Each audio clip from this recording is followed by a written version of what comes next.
Welcome to episode 469, Bill Ackman, Buying Lessons.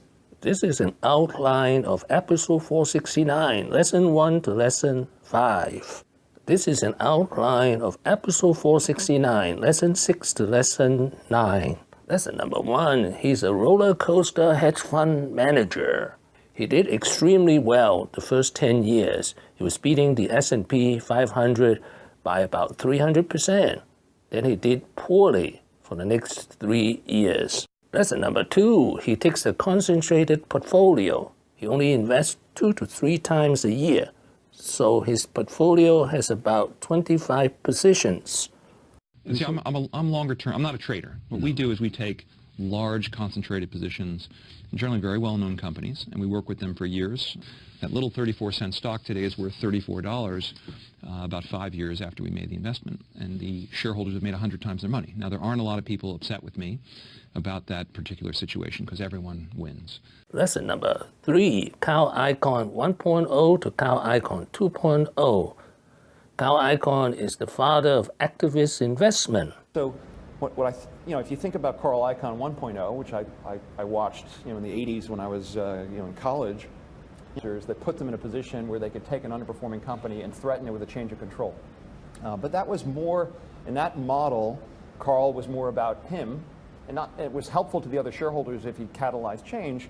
But sometimes Carl walked away with a profit when he got bought out by a CEO who just wanted to get rid of him. What changed in Carl Icahn 2.0, and I think what we've liked about shareholder activism, and I've been an activist since '92 when I went into the business, is that the only way Carl is successful is if all of the other shareholders benefit along with him. And Carl's not going to be successful if the other shareholders, if Carl owns 9% of whatever company, or 5% or 6%, Family Dollar, make up the name, unless he has the support of the other holders, he's not going to succeed. Lesson number 4, he imploded 2015, 2016. He lost about 20% a year. As a result, his asset under management dropped from $20 billion in 2015 to $8 billion in 2019. Lesson number 5, Bad Publicity. Ackman became a lightning rod, taking controversial public positions. And that's what I did here. You want to be the champion of transparency? Be the champion of shareholder, I'm a representative of the shareholders. I want to be a champion of the company and the shareholders. And when I'm concerned about the direction of a business, I'm not afraid to air those concerns. Well, more than that, though. I mean, you are a lightning rod. And you get engaged in all of these, public disputes with people. Dan Loeb, for example, Herbalife, we'll talk about that. Carl Icahn says, I'm telling you, he's like a crybaby in the schoolyard.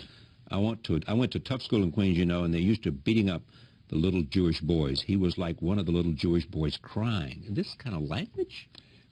Lesson number 6, thorough research. It was said he spent $15 million to research Herbalife. Carl Icahn is one of the great back-of-the-envelope investors of all time. He's made $22 billion on the back of an envelope.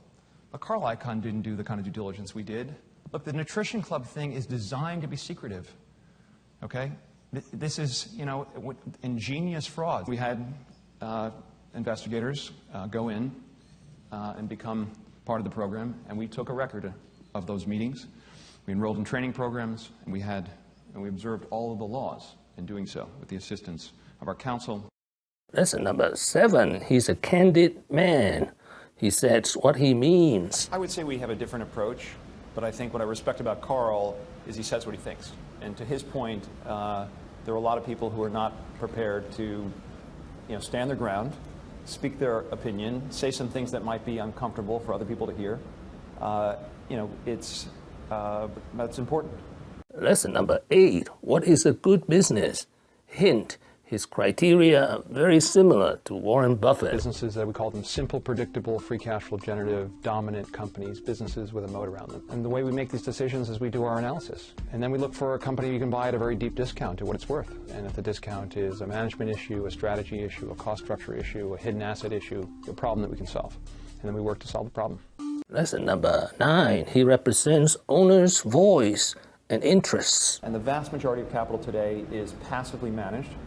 And you have this huge separation between the people who put up the capital and the people making decisions at the corporate level. And that distance creates risk. You know, if you look at Japan, you know, I think of the inefficiencies in the Japanese economy, the 20-year recession, worst recession that they're trying to dig themselves out of, I think a lot of that has to do with the governance structure and the cross-ownership and the inability for the owners to have a voice. And Thank you for watching. Please subscribe and leave your comments and questions below. Wishing everyone peace and prosperity.